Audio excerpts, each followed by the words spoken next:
Thanks for coming back from lunch and joining us for athlete-centered coaching. Today we have Ethan Curran.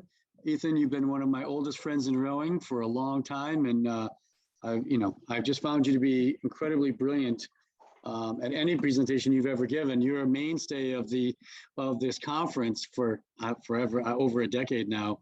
And I'm glad that you keep coming back, because the inside of your mind is so awesome, and I'm glad that you're willing to share it. So I'm going to turn it over to you. If I see a question, Ethan, I'll let you know, and then we'll get going from there. Deal? Sounds good. All right, have fun, everyone. Welcome, everyone. It's a little surreal for me because I'm used to talking to a room full of people and being able to interact and do all this kind of stuff. And now I'm sitting here talking to my webcam. And so, I do encourage people to ask questions in the chat or the Q&A. And I had envisioned this to be the most interactive of my presentations this weekend. And so, unfortunately, that's going to be a little more of a challenge than it would be if we were all sitting in a room. And of course, you guys are all post-lunch, which usually means everyone's in carbohydrate coma. And I'll try and keep it interesting. And as I like to say at the beginning of all of these things, my biggest hope for this is that it's the start of a conversation. So while we talk about this, and I'll go through my slides and we can bring up any questions, I think what's way more powerful is if something I say resonates and you have more questions a week or a month or a year from now, or you try something and it doesn't work, or it does work, and you want to share that. I think the more we can look at this as an ongoing conversation about the craft of coaching, the more powerful it is for all of us. And I certainly value the relationships and mentoring and all that kind of stuff that I get to do through people that I've met at this and other conferences. So please keep that in mind as we go along. And so just a little bit of an overview, like what is this idea of athlete-centered coaching? I'm going to talk about that a little bit. What does it mean for how the team runs? But I think what I'd like to do most of all, because I'm not a scientist, I'm a coach, is talk a little bit basically about sort of what I've done over the years, what I've learned from that, what I've tried to do. And so while I'll definitely talk a little bit about research that I've read and stuff like that, it's really a lot of this should be about, to me, about implementation. And so my hope is that there'll be things that that will affect your practice and in some way. And again, if you have questions and you want to know more specifics, and we don't have time to go into everything here, my hope is that you can feel like you can reach out and we can continue that conversation. So just a little bit about me. I have a background in education. I studied some education at Dartmouth College in the 80s, and then I went on to get a master's in education, a master's in arts and teaching, actually, in Tufts University.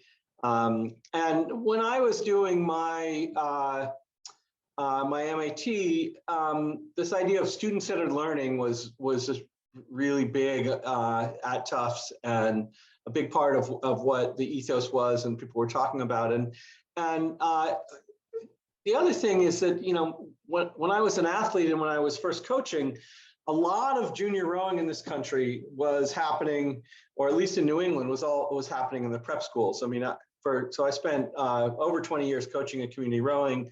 That program was nothing like it was now, and there was no Mass Publics, there was no Northeast Regionals. I actually helped start that. And so, and even on the collegiate level, there were a lot more sort of private colleges rowing and prep schools rowing than there were other access to rowing. And there are other parts of the country it was a little less true. But what was interesting to me is that in New England, both when I started rowing at Buckingham Brown Nichols School, but then also that's where I first coached as well. There were a lot of these coaches who were teachers, and they were really a lot of great coaches because they understood teaching, and that I think informs a lot of my philosophy of coaching, and I think it was a really profound look at sort of what is the role of a coach. When I first started coaching at CRI, people barely believe this, but the team was very small and it was not very successful. And the first summer I coached the summer program there, we had 6 girls and 2 boys, and we only had 8. So we rode around in a mixed 8 and we didn't do any competing. And the first summer I took the program to club nationals, it's actually called the American Rowing Championships in Syracuse, New York. It's now not very far from where I am now. We actually went out with a double and 2 singles on top of a Honda Civic. So that program then, within a few years, we won our first overall points trophy at club nationals. We won most of the junior sweep events with a squad of about 20 people. And then a couple of years after that, we ended up with a team, sometimes in the summer, as many as 70 to 90 athletes. So tremendous amount of growth. But it was always hard to find coaches. And so part of what I had to do was figure out ways to coach both small teams and big teams with a very limited staff, not a lot of resources necessarily. And then, so years later, I became the head coach for the U.S. Rowing Development Camp, and go back a long way with Steve Hargis, and he had seen some of the things that we were doing with our summer program at CRI, and he wanted me to come in and sort of help create a model for development camp that was a more positive and effective model. And so I ran that for a number of years, and I took as a principle of that you can create a camp and you can create an experience where an athlete comes in and they're trained really well and they learn a lot of technique and they have an experience that lasts a bit, and you can definitely change where that athlete is during 4, 5, 6 weeks. But it's way more powerful if you can change the trajectory of the athlete and change the athlete in ways so that coming out of the camp, they haven't just been taught things, they've been essentially taught how to fish and not just handed a fish. And so the goal with what we tried to figure out at development camp was, how do we create a camp that's not about, good training and good coaching for a month. Instead, it's about, how do we transform athletes so that we can change their trajectory from where they're coming in and make it more likely that that becomes an athlete that's got the kind of abiding passion for the sport that they end up, making a national team, making the Olympic team, raising the level of the sport. And I think that when I think a lot about what we're talking about today, I think that whatever level of success I've had in sort of the being part of the ground level of people who've gone on to be successful on the national team or the Olympic team, a tremendous amount of that success, I think, has been about installing this idea of agency and values and things that we're going to get into as we go through this talk. And so when I think of the question of what does athlete-centered coaching mean to me, it really, on some really simple level, means this idea of looking at the athlete and asking the question of, what does this person need? What is the totality of their needs for them to be as successful as possible? And I leave that idea of success as purposely as being somewhat vague. I mean, I spent a lot of time coaching masters athletes who had very little competitive aspirations, and it doesn't change. Some of the things clearly change, the training might change, and a whole number of other things change, but the fundamental underlying philosophy doesn't change at all, because that athlete, whether they are new to sports and have never done anything athletic before in their life and are starting after they've retired, they still have needs and they still have desires, and they are desiring to get something out of it. And they may not even know everything that they're going to get out of their experience of rowing. But if we believe that this sport is important, then we believe it can have transformational value. And I think that is true at any level. For certainly, I think I've had the experience of coaching someone who had not rowed in college, not even been an athlete in college, began the sport in her 30s and made it to the Olympics to compete in the quad.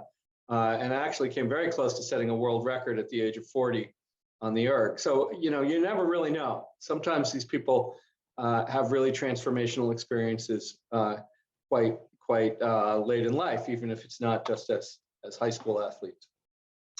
So a couple of things when we talk about this idea of athlete-centered, it starts with this idea that the athlete becomes an agent of their own progress. That if we're going to that there's an interplay between sort of what the role of the coach is and what the role of the athlete is. And an athlete-centered approach really does ask in some ways more of the athlete. So I'm going to ask the athlete to take responsibility for their own performance. I'm going to ask the athlete to become an agent of his or her own progress. And part of what makes this really important then is this idea of intrinsic motivation, which we can talk a little bit more about, and about fostering a growth mindset within the athletes. And then what's the role of the coach? The role of the coach then is a facilitator of the progress of that individual. And so we as coaches need to learn to be responsive to what the athlete's needs are. And to do that successfully, it requires engagement. You have to include the athlete. You have to respond to the athlete. And I'm not going to tell you that this is A, easy, or B, the only way to coach. I know some very successful coaches. I know a very successful coach who I won't out in this circumstance, who once said to me, yeah, if the athlete tells me what they think, I just turn and walk away. And now I don't actually believe that to be his actual response, because I know for a fact that's not what he does all the time. But on some level, if we have to learn to be somewhat sensitive and open to the communication with the athlete, which is not always to say that they're right or that their viewpoint is the only one that matters, but you have to go that step of being willing to engage and include them. I think the other thing that's really important to me has always been to value and respect all of the athletes. That if what I feel good about is the transformation that can happen within the individual, it's not therefore that I only value the people who are the fastest. Doesn't mean that I don't value the people that are fastest. It's just that I think on some level, when you really actually create a culture that's around mastery and progress and a growth mindset, you have to value everybody's progress, even if they are not actually the person who is seemingly immediately a superstar. But more importantly, I think particularly for you guys as junior coaches, it's so important to remember that often at the level we're engaging with high school athletes, the people who are going to go on to the highest levels of success are not the ones that are immediately as the standouts, particularly if you're coaching freshmen and sophomores, that a lot of their success is going to be predicated on who was an early maturation athlete, who went through puberty earlier, because they're physically more developed than their peers. But on the flip side, the athlete that actually matures later may have a higher long-term potential. And so valuing those individuals, regardless of where they're at, I think becomes incredibly important. And I don't know if any of you were in one of my earlier talks where I told a story about an athlete who won, I believe, 5 gold medals and a few others at youth nationals, who I used to have come and talk to the younger kids, because she would say I was the worst kid on novice, and they all thought she was this superstar. And she was like, when I was a novice, I was the slowest novice. And that's a really important story to tell. But I would also say that sometimes the people who will go on and become elite level athletes show that promise early on, and sometimes they don't. So a number of the people who I coached who've gone on to the national team were not the superstar of their boat, or maybe they were good, but they weren't the best kid in the boat. And I think that's a really valuable lesson to keep in mind when we think about are we valuing people for the right reasons? So just a little bit of being on a soapbox. I think the other thing about being athlete-centered is that you have to see the athlete as a whole person. So one of the things I tell people is like, I don't think of myself as someone who coaches rowers. I don't just work with student athletes. I like to think of myself as someone who coaches people. People are way more complicated and they have a whole slew of needs. But at the end of the day, if we are going to actually maximize people's potential, the things that are happening in their life have to find some form of alignment and synergy. You cannot be successful on the water, I believe, if you're struggling in the classroom or if you're struggling for all these other reasons. And there are reasons for this that are up here in the head, and there are reasons for this that are very physical, because at the end of the day, we are not in the business of training, we're in the business of recovering. And stress and anxiety and has a physiological effect on that individual that will affect how much they get out of their training. And so when the various elements of that person are in alignment and there's not big conflict between the things that they're trying to do, that's when you see the highest potential for success. And then I'm a firm believer, one of my basic philosophical ideas as a coach is that culture is the engine of success, and that one of the very key jobs of a coach is to shape the culture of the team. And I've, over the years, found a lot of coaches who say things to me like, oh, I wish I had better athletes, or da-da-da-da-da. And it's like, well, it's your job to create the athletes, to make them be better athletes. And at the end of the day, understanding that all human behavior is contextual.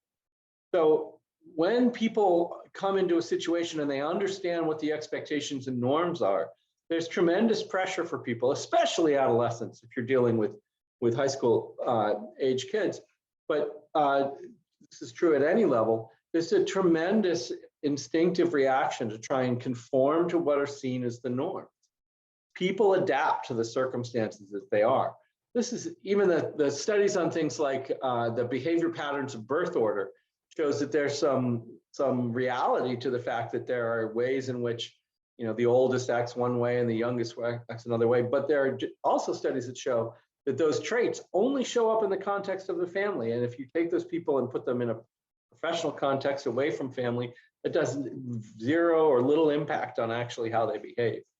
So my point is that the culture you create determines how the athletes act. And that is just pervasive about everything it is that we're doing. And so when we're doing whatever it is that we're doing as coaches, it should be intentional with this idea that we are trying to create a culture that is ultimately a culture of success, a culture of support, a culture in which the athletes are expected to be agents of their own success, and that their needs are going to be met and furthered, and that their aspirations and dreams are going to be met and furthered. And that's how we can hopefully create a synergy between the individual goals and the goals of the team, which at the end of the day is how you keep your job, right? I mean, eventually we all want to be chasing some level of success. And don't get me wrong here. I mean, talk about all this stuff, but at the end of the day, like we all want, winning is way more fun than losing. So we definitely want to find ways to maximize the performance of the team. And the other thing to understand about culture and the team dynamic is that when people join, they join for a reason. And part of that reason is to make friends, but it's also part of an essential human need to want to be a part of something. And when we talk about the desire to be a part of something, they want to be a part of something that is larger than themselves and has meaning. And this is part of why that behavior becomes contextual, and why it is that we can have such power by creating the culture that will essentially shape how people deal with elements like challenge. How do they see challenge? Do they see it as an opportunity? Do they see it as a threat? And that's going to be fundamental to how they perform.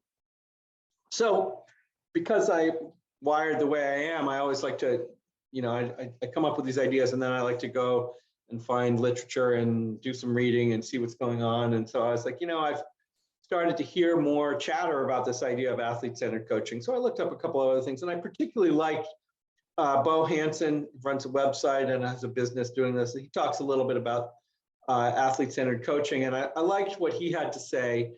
And I thought I'd throw this quote up here. Athlete-centered coaching is a coaching philosophy underpinned by a set of values and coaching behaviors where the primary goal of the coach is to help their athletes take responsibility of their sporting behaviors that creates their results. And I thought that was a pretty nice way of putting it. I don't think I would have said it in exactly the same way, but I completely agree with what it is he's trying to do. And so, the values of athlete-centered coaching, according to Bo Hansen's athlete assessments, again, I read this and I'm like, yeah, I actually agree with this quite a bit, even though my own formulation of it is maybe slightly different. Oops, again, try and move these little pictures around and it advances my presentation. But anyway, he says safety and safety, the athlete's physical and emotional safety is the #1 priority. And I didn't come up with this one first, but it's always been one of those things that I think is crucially important. And I think now more than ever, the emotional safety piece is something that people are becoming more sensitive to, that is incredibly important. That just, I know, I'm sure some of you feel the same way, that over the last couple of seasons, a lot of these athletes, a lot of these people are just battered by the circumstances that we're in with the pandemic. And I think this has never been more important than to think about not only the physical safety and the emotional safety, but the physical safety is also something I think that people undervalue and don't spend quite enough time with. I know for me as a coach, the longer I've been coaching, the more seriously I take the physical safety of the athletes. And remember that there's enough things for them to be nervous about, but also it's hard to remember as a coach. We get so accustomed to the environment that we're in. It's hard to remember and put ourselves in the shoes of a novice rower suddenly out on maybe a big wide open expanse of lake like the picture behind me, and remember how actually for some people that can be quite a scary circumstance. And so making sure that we are doing a lot to maintain not only the safety of the athletes, but the awareness of safety concerns and making sure that we're doing a good job of that. The second thing that they talk about here, life skill development, is that sport is fundamentally a vehicle to develop lifelong skills in athletes. And again, it's always nice when you're things you believe and you see that other people are buying into those same things. One of the things that I always say is that we're not saving the world by rowing. Very few of the athletes I coach are going to go on to become professional rowers because it's not a professional sport. And so at the end of the day, we do this thing because it helps make us better. And learning moment, if you don't get anything else from this talk, try and remember this. It turns out that we may think that we're teaching skills that can become life skills, and that the athlete can take things they learn, whether it be about goal setting or about their habits or whatever it is, and apply them to other elements in their life. But actually, it turns out that, according to research, if we as coaches do not actually teach them at the time that we are teaching these skills that they are transferable, they may not ever learn to transfer it. In other words, that the lessons that sport can teach for the rest of their lives, for other elements of their lives, are not necessarily transferred unless at the time they're learning this stuff, we take the time to impress upon them the idea that it actually is a transferable skill. And so trying to make sure whenever you are teaching something like that, that you are cueing them to understand how it might pertain to other elements of their life. And for me, most readily, that means always trying to make sure that they're paying attention to how the things we're doing and the way they're becoming high performance individuals as an athlete are mirrored in how they're becoming high performance individuals as students. And at the end of the day, that's going to have a huge impact on their ability to stay focused and not get behind in school. And of course, that's going to make the whole process of aligning these elements of that are so important in their lives together. Athlete uniqueness. Every athlete is unique, and that uniqueness of personality is respected by the coach. And I think, again, that this is something that's really very important. And self-awareness. The critical skill coaches are to develop in each athlete is self-awareness. Self-awareness is firstly made up of athletes understanding their own personality and behaviors. Through self-awareness, athletes learn about their strengths, limitations, motivations, and needs. This is, I think, it's very wise. And then this last one, again, is something that I've come up with many times in talking about what's important, which is this holistic perspective. As I said, athletes are people first and athletes second.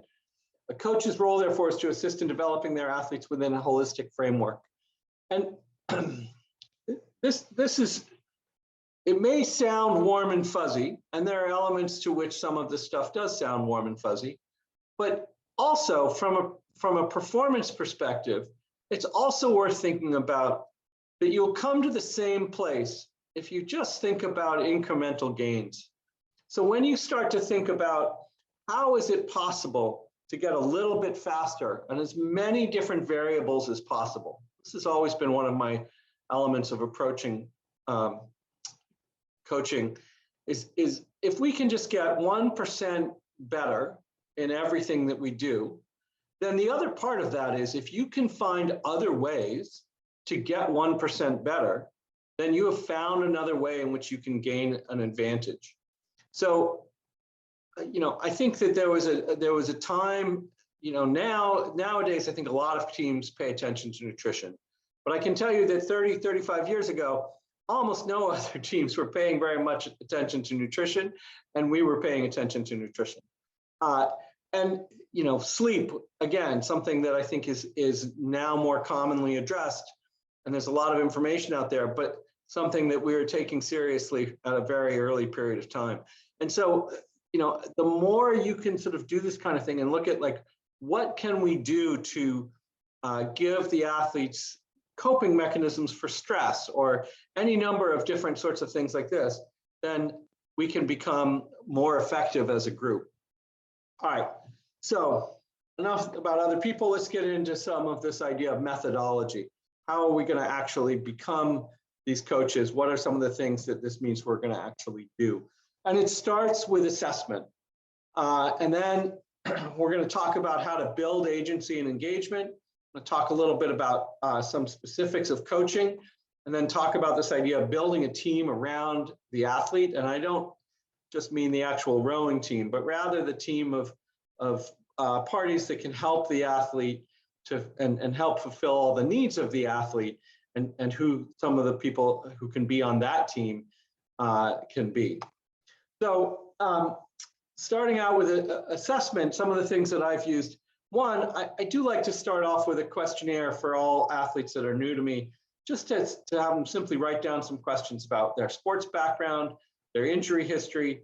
But two of the things that I think are really important. One is to find out in their words, what are some things that they have done in their life that they are proud of.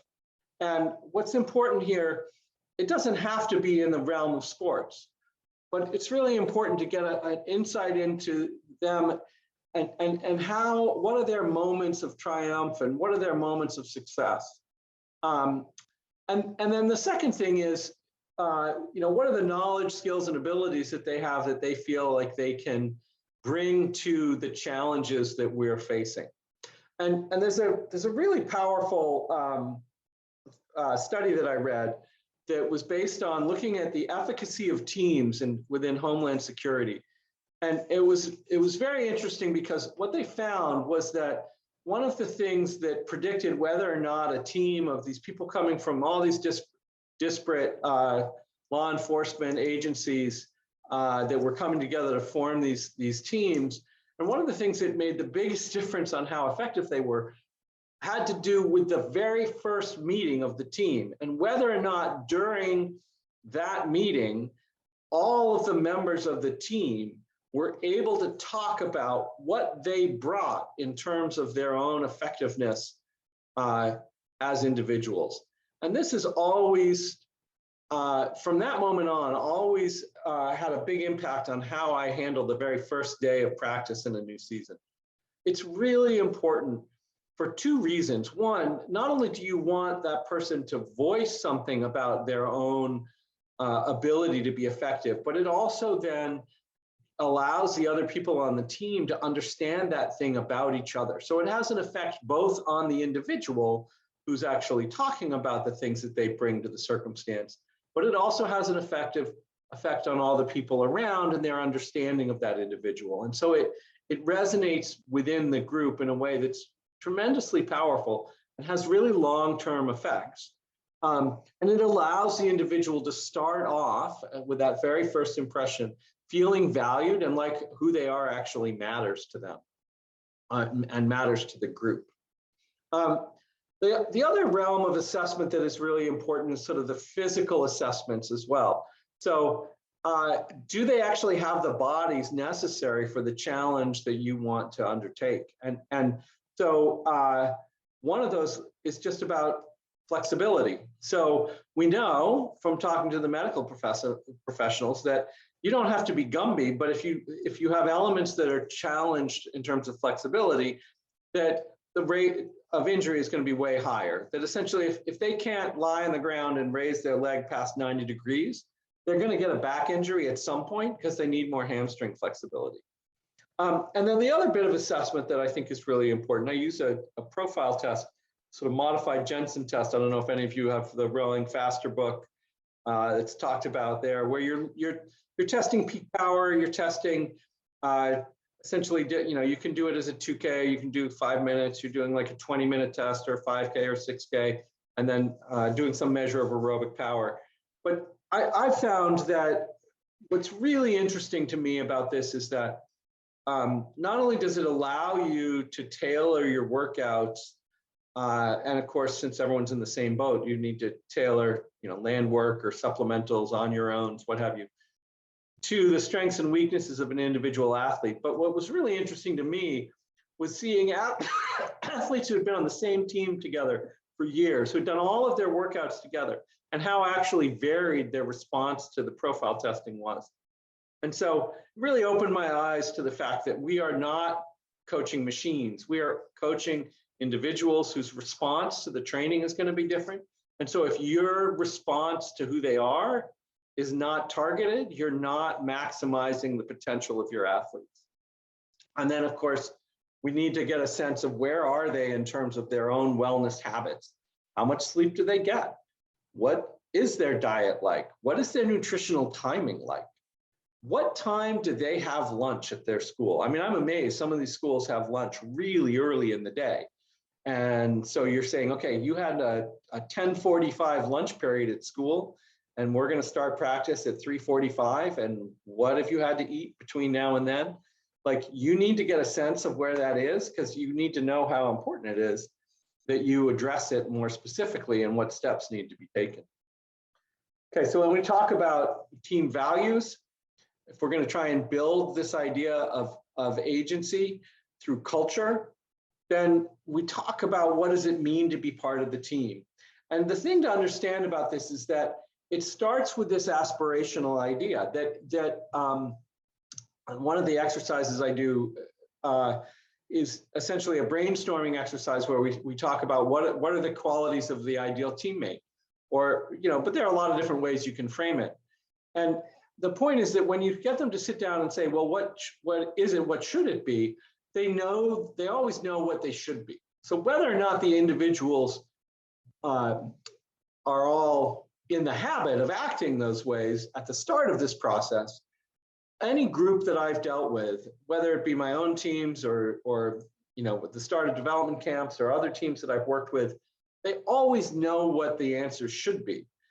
But by getting them to state them in front of each other, it's a really powerful way of normalizing those values into actually who they aspire to be.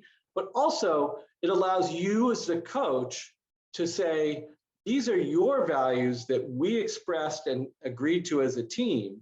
It's not about me telling you how you should be. It's about how we as a team agreed we should be. And now you can show them a mirror sometimes and show them how, if their behaviors are not matching up to what they stated they should be, and help guide them to make different decisions the next time that comes around.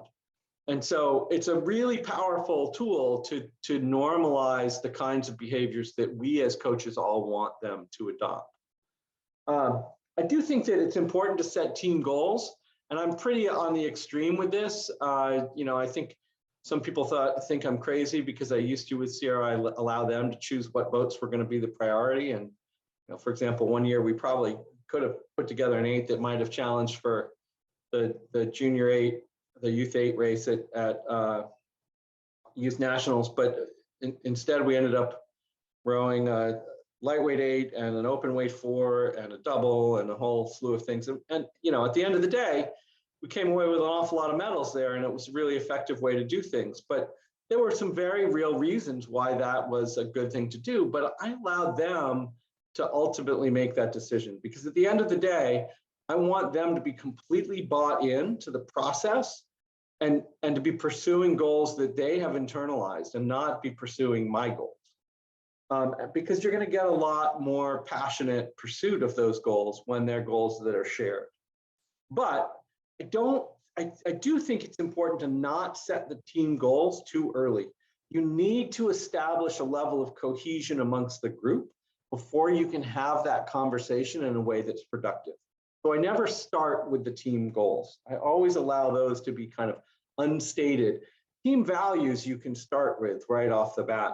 The goal setting, I used to do the goal setting for, would be when we would go on a winter training trip in February. So we had the entire fall to sort of build cohesion amongst the group and allow the athletes to get a sense of who each other were and to build that sense of trust before we actually set those specific goals for the season.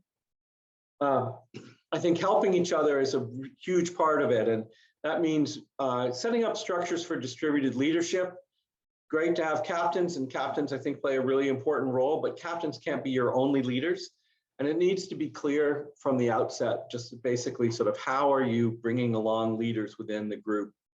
And I'm a big fan of, if you saw either the other 2 presentations I gave this weekend about getting the athletes to help coach each other, even if it's as simple as just videotaping each other and then showing it on their phone so that the athlete can connect what it is they're doing with what's actually happening. And so you can guide that. That's another whole conversation we could have on another day. Individual goal setting, super important. I do this way earlier than team goals. And it's got to be in alignment with the team. And so that's something that, if you find out that athletes have goals that are not in alignment with the team, then that's something that you need to start to address and figure out ways to work around. But on the other hand, if the athlete has goals that are in alignment with the team, then that can be a really powerful thing. And so the athlete will buy into you as a coach, having their back way stronger if you actually acknowledge what are the things that are important to you. What do you want to get out of this experience? But the most important element of this individual goal setting part is this obstacle setting. So at the end of the day, if we're going to be successful, we need to not ignore the things that are going to get in the way of that success. And so when I talk about goal setting with individuals, we start with setting long-term goals, and then we say, okay, well, what are the obstacles to you achieving those goals? And then setting more intermediate level goals that are designed in response to getting around those obstacles. Because if you don't, then you just end up running into the possibility of failure because you're charting a course not knowing that that path is closed off. So you've got to figure out, well, what is my way over, around, or through whatever this obstacle is? But then the other thing that's really important is that the obstacles become the stepping stones to success. So when you have set up and acknowledged the things that are in your way, and you find your ways to get through those, you empower the athlete to then deal with challenge with a much greater sense of self-efficacy and self-confidence, because now they are like, well, I'm ready for this because I've gotten past the thing that I thought was in my way or things. And so the most important element about goal setting is not the goals itself. It's trying to get an honest response to what are the things that are going to keep you from getting there.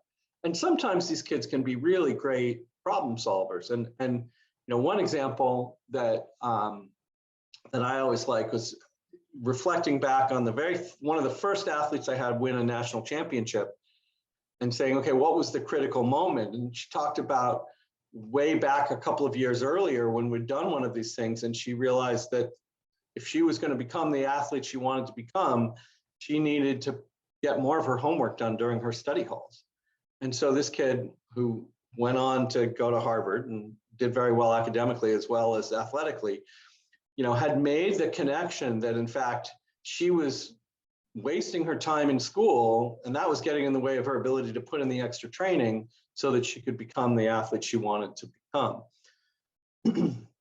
It's also really important to know for them to know their role on the team. So you get to help connect the dots for them from where they are to where they want to be. But it's really important, and I see this a lot, for example, with athletes who have been really successful in other sports and are new to rowing. They expect to be really good right away, and they always undervalue how much time their teammates may have put into the sport.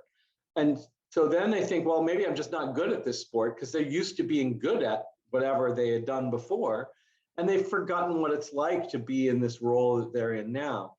And so it becomes really important for the motivation and ignition of the athlete, the building of the kind of enthusiasm and passion for the challenges the sport gives, that they see the possible, they see the idea that they can take the steps to go from where they are to where they want to be. There's some interesting work done on this kind of stuff that shows that they're looking at the result, how various Caribbean islands, some of them were producing people who made it to Major League Baseball, and some of them hadn't. But the simple fact that once someone had made it from a little league team on one of these Caribbean islands and made it to Major League Baseball, it had a huge effect on subsequent athletes, because suddenly it was like, well, if he can do it, I can do it too. And this is played out time and time again in all kinds of challenges. And certainly I've seen the power of this. And so the importance of being able to tell the stories of how an athlete got from where that athlete is now to what kind of athlete and success they can have is really incredibly important. And so even sometimes, when I was coaching at Pittsburgh, for example, I was able to get someone who I had coached at another team to come in and talk about how they had this level of success. Like it's about opening up the ideas of the possible, but also to understand that where they are now is not close them off to future possibilities. Okay, so I think it's really important to think about how we're teaching technique from this perspective. And one element of this is really being keyed on trying to teach boat feel. So to me, I always say the boat is the best coach you'll ever have. It's always right, and it's always giving you feedback. And so the question is the athlete able to understand the language the boat is speaking in? And so I think the whole point of doing a drill is to create a feeling. And so then what becomes really important is having the conversation of like, okay, so when you do this, what do you feel? And can you bring some of that feeling into rowing when you're going along and just rowing? And getting them to actually put their attention on what's happening and how that's responsive. And I think that it's really important then whenever we're doing a drill, whenever you're doing anything, that the athletes know what the intention is. So one of my mantras that was always true at development camp, and it's been true on almost every team I coach, is the importance of intention and attention. So where is the athlete's attention, and what is the intention of what it is we're trying to do? And so if we're giving the agency over to the athlete, right, then I want the athlete to understand why it is we're doing the drill we're doing. I want the athlete to understand what success looks like for that. And I want them to be the one working towards trying to figure out, are they doing it and is it successful? What I don't want is the athlete's attention on me. And I think this is backed up again by a lot of science. Actually, the best feedback we can give, it turns out, is something as simple as clicker training. Just really simple, short feedback that says, yes, that's it. But even that, yes, that's it, is too long. And that's the whole point of the clicker training. There's some really interesting work that's been done with, getting away from value-laden coach stuff, because we don't want them hanging on our words. We don't want them thinking about us. What we want is them thinking about what they're doing and noticing when what they've done has made a positive change. Another key element of building this agency is giving times for the athletes to have choice. So if they're going to have agency, they have to have a say in what's going on. And I understand you can't always, it's not about letting the inmates run the asylum and make all the choices. I'm not saying it's a democratic process for everything, but the more you can find ways of giving them choice, it's really important. And so even within the technical instruction that I'm doing, I'm almost always every day going to have a period of practice where the coxswain gets to choose what drills are going on, give them a sense of building agency and control, but also this idea of allowing the rower's choice. So a lot of times, maybe at the end of practice or something like that, I'll be like, okay, now we're going to do rower's choice, and we'll go through, and I might pick a pair that day, or I might say, okay, we'll work down the boat and give, okay, stern pair, you guys get to pick a drill. And it gets to be a really interesting and fun thing. So you're allowing them to have some agency in terms of like, well, the thing that was frustrating today was maybe it was balance or set. And so like, I'm going to pick this drill to work on that. And that becomes really empowering for them. And then you want to look for times for the athlete to express their voice. So we see the things that we see, but keep in mind that if the athlete feels something that is causing them anxiety about the performance of themselves or the boat, and that's not in exact alignment with the things that we're seeing that are foremost in our head, then they're going to carry that anxiety around with them. And they might externalize it and blame it on somebody else in the boat. They might internalize it and feel like they're doing a terrible job. But if you don't give them the opportunities to use that voice and to talk about the things that they might be bothering them, then you don't get to address it. And one of the most effective things we can do as coaches within the framework of this kind of athlete-centered coaching is to be able to give the athlete a sense of like, okay, if something didn't work the way you wanted it to work, maybe it was a bad practice, maybe it was an outcome where they didn't reach the level of performance that they had hoped to reach. What you don't want is them to carry forward that anxiety, because doing so is going to be amotivating. It's going to be stressful and not a positive way. There are positive and negative stressors. So what instead you want to do is give them a sense of like, okay, this is manageable. This is how we can move forward from this and make this less of a problem in the future. So understanding how important it is that, because the athletes are going to have these anxieties, they're going to have these feelings. So if you just ignore it, right, then you allow the athlete to stew. And some athletes can handle that, and other athletes are not going to perform optimally because you haven't given them a chance to buy into the idea that there is a plan. So the athletes knowing that there's a plan and that you've got a way forward from this is really pretty critical to keeping them motivated and engaged, because nobody wants to suck, right? And so if they live for too long with these feelings of like, oh, I'm doing something wrong, or this is hopeless, or what have you, they start to devalue and make it less important in their lives, because you cannot, as a human being, think that the most important thing in your life is something over which you have no power and no control.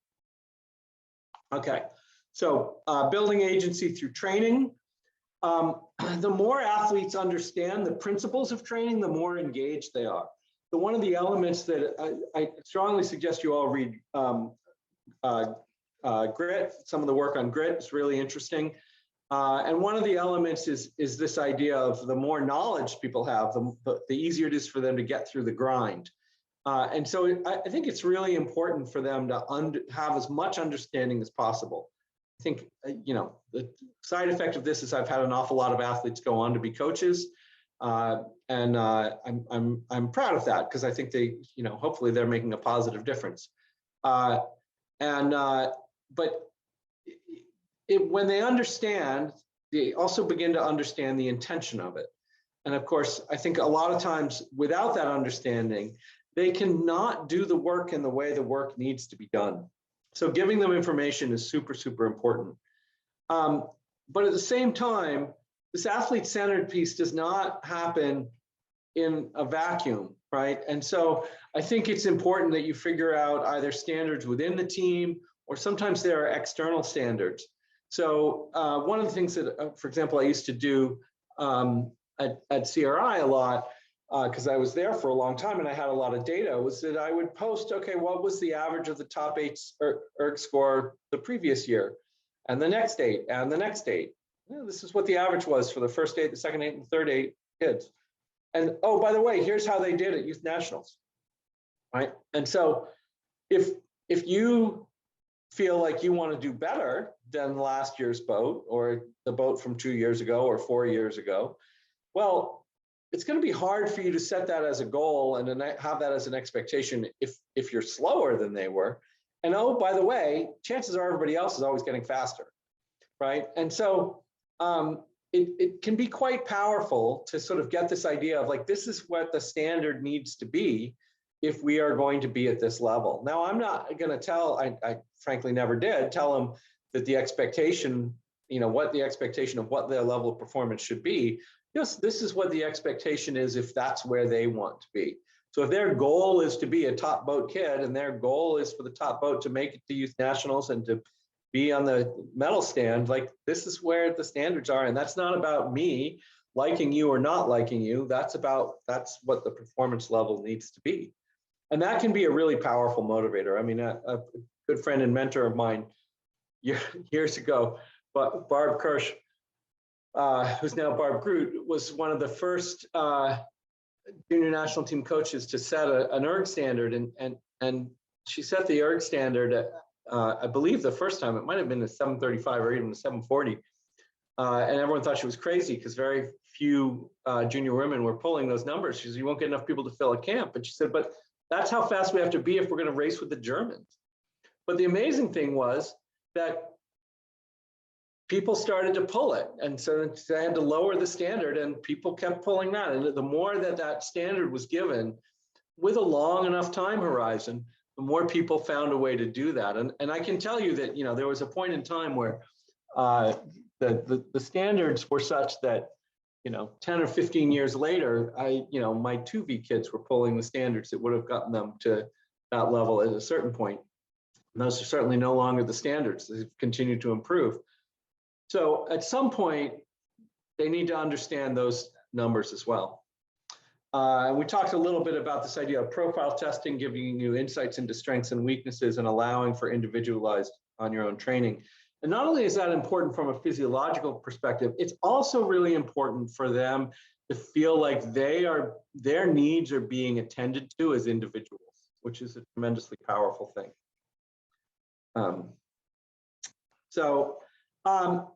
I wanted to share this. It's also something that I shared in the other ones, which is a little bit about the situational leadership model, which I think has a lot of, it pertains well to coaching, just sort of understanding where the athlete is on this whole flow. So they're going to start out as novices. They're going to be in this low competency, high motivation because it's excited about doing it, unless their parents made them go, right?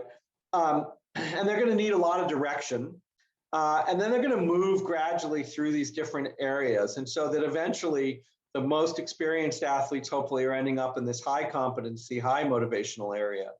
And as we begin to understand the situational leadership role, I think it's important to sort of think about it, that early on in this experience, they need a lot of guidance because they have low ability, they're quite insecure, and their maturity level is relatively low. And I don't just mean that in terms of emotional maturity, but their maturity in terms of their understanding the sport. And then in that sort of second phase, which we talked about in my second presentation today, they're really at this level where their skill level is still relatively low. And their motivation is also frequently a lot lower than when they're novices. And part of that also is this element that when you start to get a little bit of knowledge, there's this necessary period of time where the athlete begins to understand how bad they are. When they're a novice, they don't have any sense of self-consciousness about the fact that they don't know anything about the sport because they're novices, they're not supposed to. But when they start to get into the second period of their development as an athlete, they start to realize how bad they actually are. And knowledge has to precede performance, right? They have to become sensitive to the mistakes they're making in order to make changes and move on in terms of their skill level. But this has the effect of becoming amotivating. And I think if you took a poll, I would say that most athletes, their sophomore year is pretty much mentally the hardest year for them. And their maturity is pretty medium level at best. Their skill is still relatively low. And so there's a lot that needs to happen in this realm. So go back and look at what I talked about earlier today. And then as they get up in maturity, then it's a little bit more of a supporting role that we're trying to play. There's still probably a lack of confidence, right? Until they've really accomplished much. Even the high school boys who act more, they tend up acting outwardly more confident than they actually are. Because they haven't had enough time to really prove their skills to themselves. And so understanding how the role of the coach is important, being supporting in this area is really critical. But then simultaneously, when you start to get to the most mature athletes, understanding how you need to give them even more of their own reign. You need to allow them to really direct what it is that they need. Okay, so we're starting to get down towards the end of things here. So I want to just quickly throw in a couple of things here and then see if there are any questions. I'm going to jump down to this bottom one here, the needs outside the sport.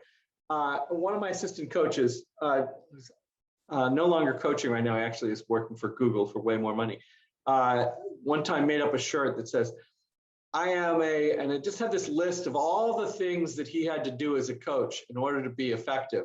And on the back of it said, a rowing coach, right? And the point is, again, it speaks to this idea of the whole person, that are we finding ways to address what the needs of the individual are?